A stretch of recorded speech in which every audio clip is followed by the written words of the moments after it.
Welcome to the In the News podcast by the Loan Officer Breakfast Club. I am Frank Gray with you, and I have Tristan Ahumada with me here. And before we get started, I want to let you know this is brought to you by Park Place Finance. They can handle all of your construction financing, bridge loans, fix and flip, DSCR. They're phenomenal. Click the link or banner down below if you want to reach out to them. Tristan, how are you, sir? I'm excited. I'm happy to be here. I love talking to you. I love talking to your audience. So thank you. Yeah, no, it's great, man. Love having you here because you've got your finger on the pulse of the real estate market. Bro, I'm watching you deliver your short news snippets every single day and love watching them. Love hearing your perspective on things, which is super, super cool. And I'm putting out the news every day as well, kind of in almost a similar format, but text generally, but snippets and thoughts. And I thought, man, we got to get together and talk about this stuff and just, chew on it a little bit, Yeah. Why don't we start with the Feds cutting rates a quarter point, yesterday? Yeah. Yeah. That's always fun. I mean, what do you think about all this? Because you get conflicting views, and I think politics has gotten involved heavily now, and so much so that it's now Democrat versus Republican. Who do you side with? Forget the facts, and let's just go with who we think is right without understanding the true basis of how economics work and in what real situation we're on. And I'm not an economist, Frank. I graduated with a history degree, so I'm a historian. Yeah. I went to law school. Yeah. But I did learn how to read and I did learn how to do math. So that's as far as I can go. You have an unfair advantage over a lot of us at this point, Tristan. So, the whole rate cut. The thing about it is okay, in the industry, right? In the mortgage and real estate industry, I think most of us as professionals knew that heading into this rate cut, which we knew was going to happen, there was so much pressure, and it was just obvious that was going to happen. We as pros know that the market already adjusted for all that. It was we've seen rates improving over the past couple of weeks, nicely, very, very nicely. We're at the lowest point we've been in many months, right? As far as interest rates are concerned, but that's already priced in. So it was already known that that's what he was going to do. Of course, so he did the cut, and then we saw rates bump a little. Actually, they went up a teeny bit. I don't think any of us are surprised, but I think the consumers out there, there's a perception of Fed cut rates must be down, let's do something now. Right. And I've seen it. I got a couple of calls, what's going on, that kind of a thing. But the reason rates bumped up a teeny bit was just because the tone of his message, he's, everything.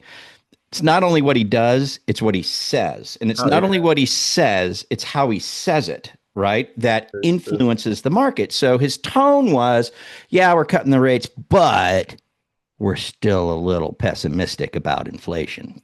Right. Yeah. And that was enough. That was enough to make rates go up instead of come down. Rates are already priced in. But I think that consumers, they have a perception. They don't quite understand it. As much as pros on our social media, et cetera, try to make that point. It doesn't really get through. And so, I mean, what are your thoughts on it real quick? I think we need to look back just a few weeks, not a lot, going back to the jobs report at the beginning of September. Right. Mm-hmm.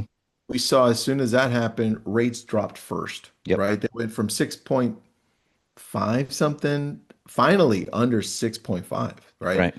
And then I'm like, oh, damn, right? Jobs report sucks way more than we thought, right?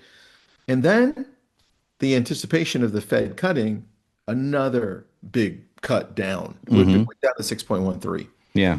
So those two things, then Powell goes up, he talks, he says inflation sucks, but we've also got a problem with jobs, right? So here's the key, I think, based on that. Yeah. First week of October, jobs report comes out. It's most likely not going to be good. Right. What everybody's saying, I don't know, right? I don't know, but it doesn't look good. So let's say it's not good. How do mortgage rates respond? They go down. Right.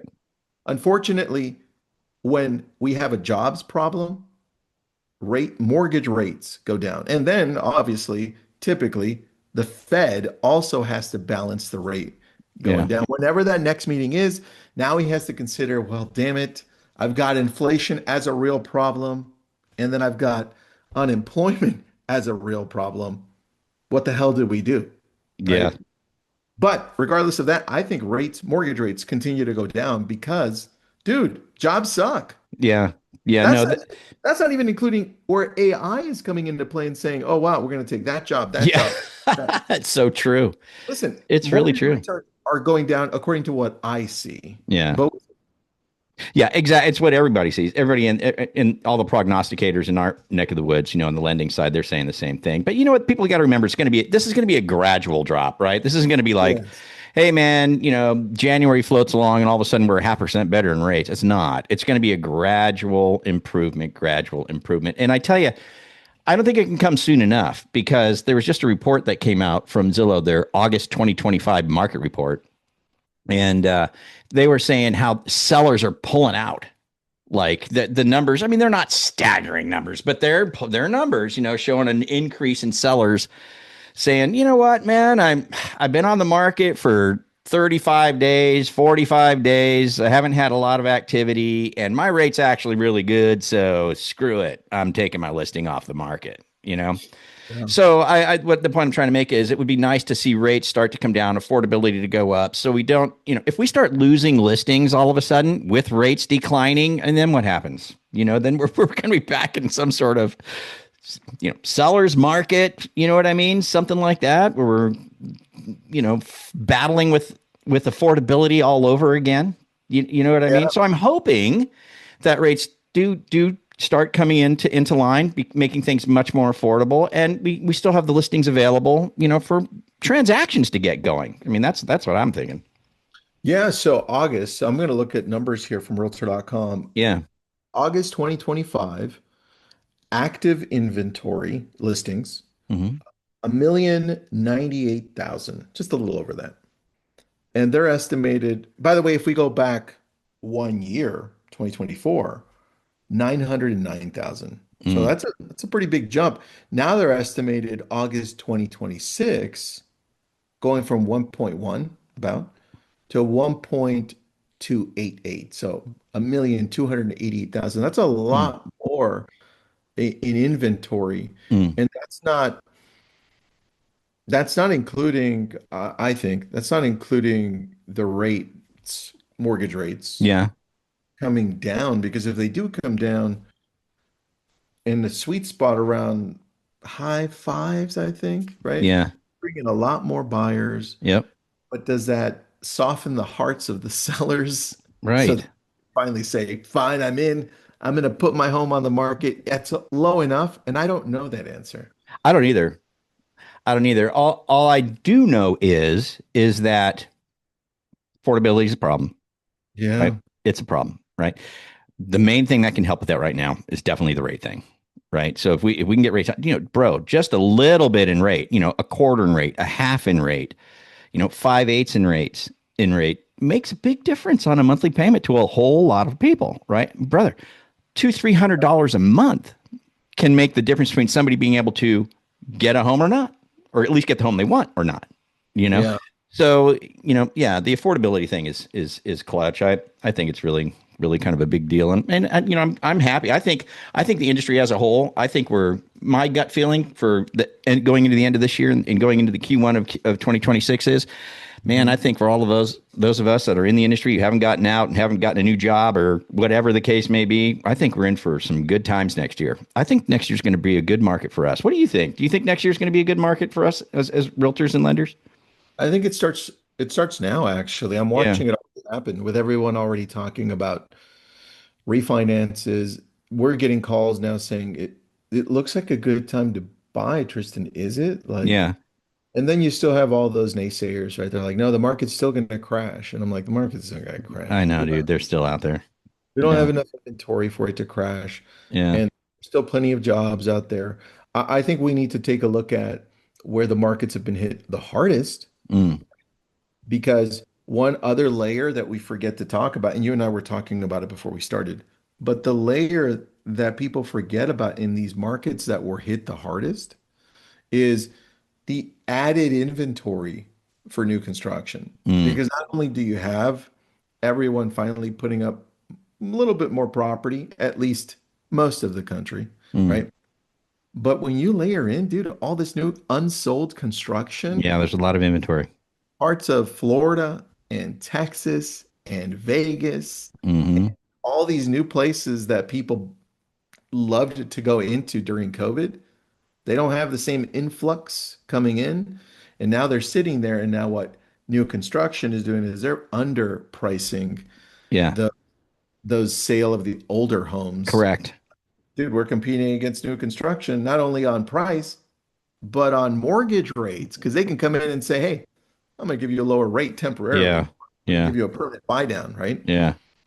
But that I think is a story that isn't being told as much because Mm, you see a blanketed statements about new construction and about inventory. But what we yeah. really see is the problem is in those areas that are no longer selling like they were, and new inventory just is crushing that market. Hmm. Yeah. Yeah, the new construction thing is something interesting. I've been saying that here's the thing, and I think this is I think this is a good little nugget for both real estate agents and for loan officers with respect to new construction. And we've been saying this on Breakfast Club for some time now. You're right. They've got a lot of inventory. Okay. So they are doing incentives like crazy right Yeah. now. And what we have found in the field is that they are becoming much more willing to work with a real estate professional and even a loan professional, right? Mhm. So, we've got loan officers that are approaching home builders saying, hey, if I bring you the buyer, right, will you offer the incentive that you're offering your in-house lender, right, and let me do the loan? And we're seeing loan originators get those deals. Like, absolutely, sounds good. Bring me the buyer, right? Yeah. I'll give you the incentive that I give to my in-house guy if you bring the buyer. And it wasn't that long ago, Tristan, where, gosh, there's some builders who just don't cooperate at all. I mean, they're like, no, but nowadays it's like, sure, yeah, come on. Yeah, you got somebody? Sure. Yeah, Yeah, we'll bring give a %, 5%. What do you want? Throw it brand in. new Let's brand new go. car. Yeah. Yeah, brand new car. Remember those days? You got a Ferrari with your house. But yeah, so I know the builder thing, the new construction thing, there's such conflicting, not conflicting, but it just sometimes when I look at, I go to the National Association of Home Builder website quite regularly just to see what their sentiment is, what's going on. There was just an article in Mortgage Professional magazine. Oh, Mhm. it was on the 10th of September saying that the cost of lumber has fallen through the floor. Like, even with tariffs and all that stuff, they're like, it's just the weirdest thing. It's like lumber is just cheap as can be. And Yeah. they were saying because in these primarily come from Canada, right? The wood coming from Canada. And they were saying in there that the reason why is because they overestimated things, right? And now they've got this gobs of lumber. You know what I mean? And so it's super, super cheap. So, the cost of building the new construction has gone down a little bit. So you've got that too. So you've got sentiment being with the builders, like a little steady, a little not so good, a little better, that kind of a thing. But you got the cost of construction coming down. You've got a glutton of inventory with them. And then the other thing, and I love your perspective on all this, but the other thing is then you got Warren Buffett, right? I don't know if you remember that, where he like bought in like billions of dollars into these home builders, like it's invested, so he's got to be thinking something, I mean, I don't think that he would do that, just No, like, no, I I think think it he, was Lennar and maybe D.H. Horton, I yeah, I think. think that's what it was. Yeah. Yeah. And Yeah. it was, I think 800 million he Yeah. dumped in. Right. 800 million. That's what it was. Yeah. And I think he sees, well, remember, um, Warren and Charlie just passed away, but Warren and Charlie, they they always sat through things and looked at it long term, Yeah. right? And I think the challenge with investors now, real estate agents now, mortgage brokers now, we're so short term because unfortunately I have to hunt and kill daily. I start at zero every day, right? It's a good way to put it. And that mentality is a good thing, but it's also a problem when we look Mm, at things like that because mm. we don't immediately see what Charlie and Warren would see, right? Hmm. Hmm. And they're looking at it so long term because they're taking into consideration tariffs. They're taking into consideration inflation. They're not stupid about unemployment. I mean, they went through Right. the Depression. They understand, right? And they're taking a look and saying, what do people need hands down more than anything? Mm. Shelter. Got Mm. it. Private equity is purchasing all of these properties and building properties, not to sell them, but to rent them. Hmm. Now, all of a sudden, what does that do to the inventory that we once had to first-time home buyers? Right. It's diminishing it, and it's creating a different problem in the future. We're Mm. becoming a nation of renters instead of a nation of dreamers to Mm. own, right? The American dream. Mm. And now the American dream seems to be, well, I just don't want to suck at life. Can I just get out of my basement, please? Right? I want to just do something else. The Mm. problem is this, man. We need to take a look at things a lot longer term, and it's hard sometimes. Yeah, true. So when Warren Buffett says, "Hey, I'm doing this," right, and his team at Berkshire says we're doing this, I think we need to take a look at it and say, what are they seeing that we're not? Yeah, exactly. That was Yeah, my point exactly when he did that. It was like, okay, you know, yeah. pay attention to that, right? This guy's not, Listen, he's not his team dumb. sees You around the know, corner. yeah, His team sees around the corners like many years in advance. yeah, He's seeing what we're seeing, Frank. There's going to be less and less property available for people to live in as owners, more and more property to rent yeah, as renters. yeah, Even though our population is decreasing over the last few years, over the last 10, 15 years or so, it's still a long way until we see the ramifications of that. So we've got a long way up. yeah. And that goes right into line with some other reports that I've seen over the past month or so is that multifamily construction is off the charts. Like it's blowing up.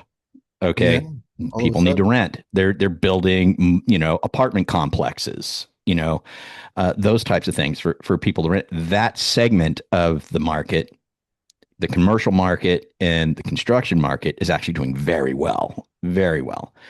So interesting, plays right in line. How do we wrap this up? What do we tell our real estate agents and our loan partners? Here's what we tell them. Something amazing because all of us, right, have an opportunity to show up better in a niche setting, whatever area you cover, whatever expertise you talk about daily when it comes to mortgage and real estate.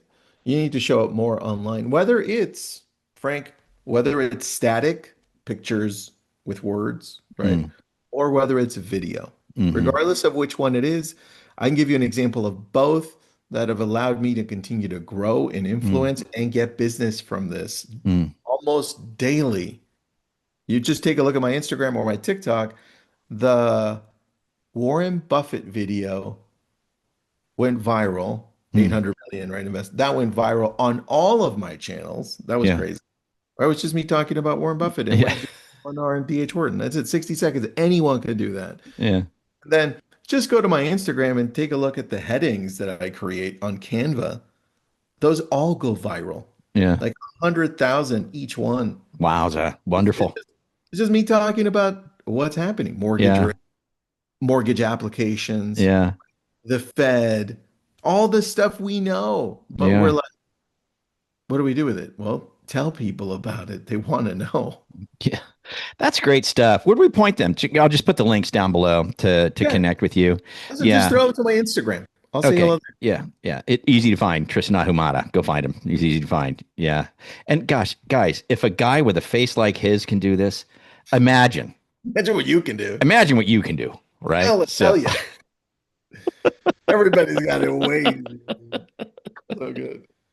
Anyway, good stuff, man. Let's get together again, chew on this stuff. Always fun to talk with you, get your perspective on things. And at the end of the day, what I would say to everybody is just keep your head down, your eyes forward, and get to work. You know what I mean? Just grind it out every day. Be consistent. You'll do fine. You'll do fine. People got to buy a home. People got to buy and sell homes no matter what. Doesn't matter what the market is, what's going on. Just be in it. Be in the mix. That's what you got to do. Sound Agreed. good, Tristan? Let's do it. All right, you guys, thanks for joining us here at the Loan Officer Breakfast Club. In the news, Tristan Ahumada's contact information is down below and also Park Place as well. You guys have a good one. We'll be back here next time. See you. Adios.